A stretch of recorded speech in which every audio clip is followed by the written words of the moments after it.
दोस्तों ओम नमः शिवाय। सावन की शिवरात्रि पर यहाँ बांधे एक जोड़ी हरी चूड़ी, 24 घंटे के अंदर देखे चमत्कार। दोस्तों सावन का जो महीना होता है मर्यादा एवं भक्ति का महीना होता है, भक्ति का माह होता है। सावन के पूरे महीने पर भगवान भोलेनाथ जी का नियंत्रण माना जाता है। दोस्तों ऐसा माना जाता है कि सावन के पूरे महीने पर भगवान भोलेनाथ जी की पूजा पाठ करने से वे शीघ्र ही प्रसन्न होते हैं। इसकी अनेक पौराणिक कथाएं एवं धार्मिक मान्यताएं भी हैं। दोस्तों जनसाधारण लोग किसी और महीने में संयम नियम का पालन करें या ना करें, लेकिन सावन के महीने में संयम और नियम का पालन जरूर करना चाहिए। तो आज की जो वीडियो है वे बहुत ही सुंदर है, ज्ञानवर्धक जानकारी है। इस वीडियो को अपने फायदे के लिए जरूर पूरा देखना, क्योंकि अधूरा ज्ञान हमेशा अधूरा ही फल देगा और भगवान शिव का अपमान भी माना जाएगा। इसलिए वीडियो को अंत तक जरूर देखें। सावन के महीने का विशेष महत्व होता है। दोस्तों सावन के महीने में ही समुद्र मंथन हुआ था। सावन के महीने में ही माता लक्ष्मी उत्पन्न हुई थी और माता लक्ष्मी को धन की देवी का दर्जा सावन के महीने में ही प्राप्त हुआ था। सावन के महीने में ही भगवान भोलेनाथ भूलोक पर आ जाते हैं और भूलोक पर जिनके घर पर यथावत शिवलिंग रखा हुआ होता है तो उनके घर में भगवान आंशिक रूप से जरूर आते हैं। दोस्तों इस माह में भगवान विष्णु योग निद्रा को चले जाते हैं, तो सृष्टि का जो भार होता है वे भगवान भोलेनाथ ही संभालते हैं। तो आज की जो वीडियो का विषय है वह बहुत ही सुंदर है कि इस वृक्ष पर बांधे 2 जोड़ा हरी चूड़ी, आपकी हर इच्छा शीघ्र ही पूर्ण होगी। और इस वृक्ष पर सावन में अगर हरी चूड़ी बांधते हैं तो आपकी सभी मनोकामनाएं शीघ्र ही पूर्ण होती हैं और आपके आने वाला समय भी सुगमता पूर्वक गुजरेगा और कैसे भी आपके जीवन में जो परेशानी चल रही है वो परेशानी भी समाप्त हो जाएगी।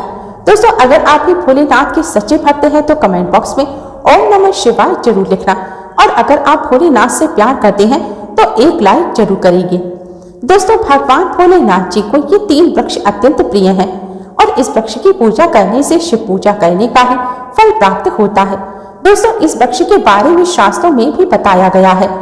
मनुष्य जाति के जन्म कल्याण के लिए स्वयं भगवान भोलेनाथ माता पार्वती ने इन वृक्षों के रूप में भूलोक पर अवतरित हुए थे, अर्थात भूलोक पर जन्म लिया था। तो आइए इस वीडियो में जानते हैं कि सावन में हरी चूड़ी का महत्व। दोस्तों हरा रंग सौभाग्य एवं उल्लास का प्रतीक माना जाता है, जो मन को शीघ्र ही आनंदित करता है। हरा रंग प्रकृति का स्वरूप माना जाता है और माता पार्वती भी प्रकृति है एवं भोलेनाथ को पुरुष माना जाता है। दोस्तों हरे रंग का उदाहरण कुछ इस प्रकार से है, जैसे सावन में भगवान शिव को चढ़ाए जाने वाले बेलपत्र धतूरा एवं दूब हरे रंग का होता है। दोस्तों प्रकृति निर्माण करने वाले भगवान भोलेनाथ हरे रंग से अति शीघ्र ही प्रसन्न होते हैं।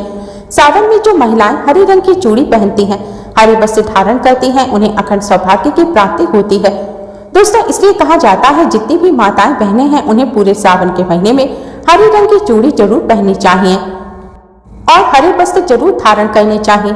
सावन के महीने में जो माताएं बहनें भगवान भोलेनाथ की पूजा करती हैं, शिव पूजा करती हैं, ऐसी माताएं बहनों को हरे रंग के वस्त्र धारण करने चाहिए और भूलकर भी सावन के महीने में नीले और काले वस्त्र किसी भी महिला को नहीं पहनने चाहिए। ऐसा माना जाता है इस रंग के कपड़े पहनने से महिला के पति पर कष्ट आते हैं और उनके पति की आयु कम हो जाती है। तो दोस्तों इस वृक्ष पर किसी भी सावन सोमवार के दिन या सावन शिवरात्रि पर या सावन में किसी भी समय जरूर बांधे हरी चूड़ियां। दुर्भाग्य आपका सौभाग्य में बदल जाएगा। कैसी भी आपके ऊपर परेशानी हो, गरीबी हो, कष्ट हो, तकलीफ हो, जीवन में जो भी परेशानी हो, कर्ज हो, वह सारी समस्याएं समाप्त हो जाएंगी। दोस्तों केवल एक ही सोमवार के दिन अगर आप ये उपाय करते हैं, हरी चूड़ी इस वृक्ष पर बांधते हैं, तो आपके जन्म जन्मांतर की गरीबी मिट जाती है और शीघ्र ही आपके एक ही सोमवार के दिन के इस उपाय को करने से मनोकामना भी पूर्ण हो जाती है। तो दोस्तों वो कौन सा वृक्ष है आइए जानते हैं। प्रथम वृक्ष है शमी का वृक्ष। शमी के वृक्ष के बारे में ध्यान से सुनिएगा। तो दोस्तों शमी का वृक्ष माता पार्वती की एवं भगवान भोलेनाथ जी का मिश्रित स्वरूप माना गया है। इसलिए दोस्तों शमी के वृक्ष को उमा महेश्वर वृक्ष भी कहा जाता है। पूरे सावन भर शमी के वृक्ष पर माता पार्वती एवं भगवान भोलेनाथ जी का वास माना जाता है। सावन के महीने में गोधूली बेला पर प्रदोष काल के समय, अर्थात दोस्तों जब न दिन हो और न रात हो, अर्थात संध्या काल के समय, तो इस वृक्ष को संध्या काल के समय में, गोधूली बेला में या फिर प्रदोष काल के समय में इस वृक्ष को छूने से पाप, दोष, कष्ट एवं परेशानियां केवल सावन के महीने में छूने मात्र से ही समाप्त हो जाती हैं। दोस्तों सावन के पवित्र महीने में अगर शमी वृक्ष की जड़ पर कच्चा दूध डाला जाए तो भगवान शिव शीघ्र ही प्रसन्न होते हैं और माता पार्वती का ढेरों आशीर्वाद प्राप्त होता है। दोस्तों शमी के वृक्ष का महत्व कुछ इस प्रकार से है। भगवान राम रावण पर आक्रमण करने के पूर्व भगवान राम ने शमी वृक्ष की पूजा की थी और पांडवों ने भी अपने दिव्य हथियार शमी वृक्ष के नीचे ही दबाए थे। शमी का वृक्ष जिस घर में लगा होता है उस घर का कल्याण हो जाता है और उस घर में सभी प्रकार की भौतिक सुखों का वास माना जाता है। तो दोस्तों सावन के किसी भी सोमवार के दिन शमी वृक्ष पर उमा महेश्वर का ध्यान करते हुए 2 जोड़ी हरी चूड़ी एवं हरे रंग का रिबन जरूर बांधना चाहिए या फिर हरे कलर का जो भी श्रृंगार का सामान आदि मिल जाए वो आपको जरूर बांधना चाहिए, जैसे कि हरे रंग की मेहंदी, हरे रंग की बिंदी आदि या हरी चूड़ी जरूर बांधना चाहिए। दोस्तों कैसी भी आपकी मनोकामना हो वे एक ही बार में पूर्ण हो जाएगी, क्योंकि इस खास समय पर यानी सावन के समय में भगवान शिव खास तौर पर वास करने आते हैं धरती पर और शमी वृक्ष में अस्थायी रूप से वास करते हैं। शमी का वृक्ष छूने मात्र से ही आपकी मनोकामना शीघ्र ही पूर्ण हो जाएंगी। पूरे सावन भर अगर आप शमी के पत्ते अगर भोलेनाथ जी को उनकी पूजा में चढ़ाते हैं तो इससे अष्टलक्ष्मी आपके घर में वास करती हैं। आपके घर में कैसी भी गरीबी हो, दर्द हो, दुख हो, परेशानी हो, गरीबी हो, बीमारी हो, सब समाप्त हो जाती है और पूर्ण रूप से आपके घर में भौतिक सुख आकर निवास करने लगता है। दोस्तों दूसरा वृक्ष है धतूरे का वृक्ष। धतूरे का वृक्ष भगवान भोलेनाथ के उग्र रूप काल भैरव के अंश से उत्पन्न हुआ है। ऐसी मान्यता है कि शिवलिंग पर धतूरे के पत्ते या पुष्प फल चढ़ाने से राहु केतु एवं शनि के कुप्रभाव समाप्त हो जाते हैं। धतूरे के वृक्ष पर सावन के किसी भी दिन सोमवार के दिन अगर 2 जोड़ा हरी चूड़ी बांधे तो शत्रु से छुटकारा मिलता है एवं शत्रु का सर्वनाश होता है। और दोस्तों सावन सोमवार के दिन धतूरे को छूने मात्र से भगवान शिव आपके घर में दौड़े चले जाएंगे। दोस्तों अगर सावन के किसी भी शनिवार के दिन धतूरे के वृक्ष पर बाबा काल भैरव का ध्यान करते हुए हरी चूड़ियां बांधी जाएं तो घर में भूत प्रेत बाधा से ये सब नष्ट हो जाते हैं, भस्म हो जाते हैं। छोटे से धतूरे की जड़ अगर घर के किसी कोने में छुपा दी जाए या घर में जमीन में गाड़ दी जाए तो भूत प्रेत इत्यादि का वास घर में कभी नहीं होता। घर से सभी बाधाएं शिव के वास होने से भाग जाती हैं। दोस्तों जो तीसरा वृक्ष है वह है बेल का वृक्ष। अगर भगवान शिव को बेलपत्र ना चढ़ाया जाए तो सावन का व्रत अधूरा माना जाता है और बिना बेलपत्र चढ़ाए ही शिवलिंग पर जल भी व्यर्थ हो जाता है। इसलिए जब भी आप भगवान शिव पर बेलपत्र चढ़ाएं तो 5 बेलपत्रों पर उसके ऊपर श्री राम अवश्य लिखें। इससे भगवान शिव जल्दी और अत्यंत प्रसन्न हो जाते हैं। दोस्तों सावन में बेल वृक्ष को छूने से कई तीर्थों का लाभ मिलता है। सावन में इस वृक्ष को क्यों छूना जरूरी है, आइए जानते हैं बेल वृक्ष की महिमा को। मैं कई कथाओं में आपको इसकी महिमा बता चुकी हूँ। ये जो बेल का वृक्ष है माता पार्वती का स्वरूप कहा गया है। ये बेल वृक्ष माता पार्वती के पसीने से उत्पन्न हुआ है। स्कंद पुराण में बहुत ही स्पष्ट तरीके से इसके बारे में बताया गया है। इसके पत्ते में शिव, डाली में पार्वती, जड़ में ब्रह्मा और तने में विष्णु जी स्वयं रहते हैं। संध्या काल में ऐसा माना जाता है कि शिव मंदिर के समीप जो बेल का वृक्ष है उसके नीचे अगर कोई व्यक्ति सावन की शाम के समय, वैसे तो इसे डेली जलाना चाहिए, लेकिन अगर सावन के पावन दिनों में शाम के समय अगर भगवान शिव जी का कोई मंदिर है उसके किनारे में जो बेल वृक्ष हो वहां एक घी का दीपक जला दीजिए। इसे बहुत ही उत्तम कहा गया है। अगर आप ऐसे घी का दीपक जलाते हैं तो आपको धन, गुण और शिव भक्ति की प्राप्ति होती है। दोस्तों इस वृक्ष को छूने से पाप तत्काल ही नष्ट हो जाता है। कैसे भी आपके जीवन में बाधाएं हो, समस्याएं हैं तो आपको क्या करना है, देखिए जो बेल का वृक्ष है इसे बहुत ही उत्तम कहा गया है। माता लक्ष्मी को भी बेल के वृक्ष का अवतार लेना पड़ा था। आपको सावन के पवित्र दिनों में बेल के वृक्ष के नीचे घी का दीपक जलाना है। घी का दीपक बहुत उत्तम कहा गया है। बेल का वृक्ष माता पार्वती, भगवान शिव का स्वरूप कहा गया है। इसकी जो जड़ होती है, इसका जो मूल भाग होता है, इसमें समस्त तीर्थ आकर निवास करते हैं। इसलिए सावन में अगर आप किसी तीर्थ धाम में ना जा सके, तीर्थों के दर्शन नहीं कर पाते हो तो ऐसे व्यक्ति बेल वृक्ष के नीचे में 1 महीने तक घी का दीपक जला लेते हैं तो जितने भी संपूर्ण तीर्थ होते हैं उनमें घूमने के बराबर का पुण्य प्राप्त हो जाता है। मैं इसलिए सारी आध्यात्मिक गुप्त जानकारी आपको बताती हूँ जिससे आप सभी दर्शकों का कल्याण हो, सभी दर्शकों को आध्यात्मिक उन्नति हो।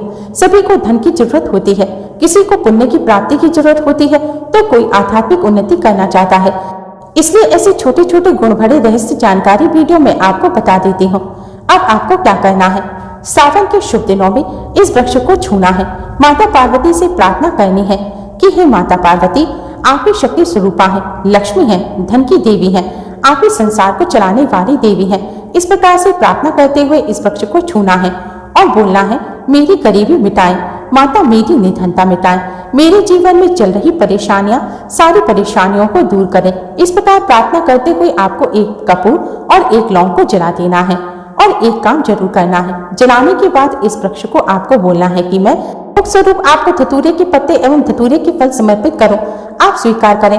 दोस्तों, इस वृक्ष के नीचे आपको धतूरे के फल एवं पुष्प है तो आपको उसे भी यहाँ रख देना है, फिर पत्ते रख दीजिए और अब वृक्ष आपको छूना है, प्रार्थना करते हुए कि हमारी गरीबी मिटा दें, हमारी निर्धनता मिटाएं, बिल्कुल ही आपके जीवन में कभी भी गरीबी नहीं आएगी। और एक प्रार्थना जरूर करना कि किसी की हाय ना लगे, बद्दुआ लग गई हो, किसी का कोई दोष लग गया हो जिसके कारण हमारी आर्थिक उन्नति, आध्यात्मिक उन्नति नहीं हो रही हो, तो आप जो है हाय बद्दुआ, किसी का दोष लगा हो उसे तुरंत दूर करें।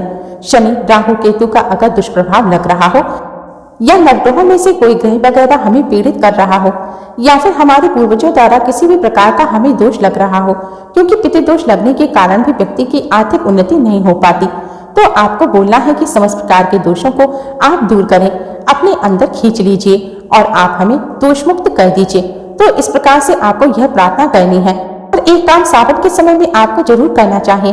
धर्मशास्त्रों में कहा गया है, बहुत से लोग भी बताते हैं, हमारे गुरुजी भी कहा करते थे कि सावन के दिनों में दूध में अगर मिश्री मिलाकर, मिश्री वह जो खड़ी खड़ी होती है, शक्कर टाइप की होती है, उस मिश्री को आप अगर दूध में डालते हैं और फिर इस जल को बेल की जड़ पे चढ़ाते हैं, तो ऐसा कहा जाता है कि ऐसा व्यक्ति कभी निधन नहीं होता।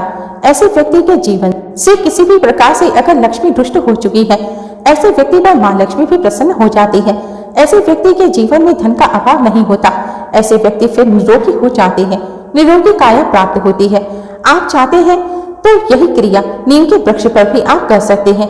नीम के वृक्ष पर माता लक्ष्मी का निवास माना जाता है, समस्त देवी शक्ति निवास करती हैं।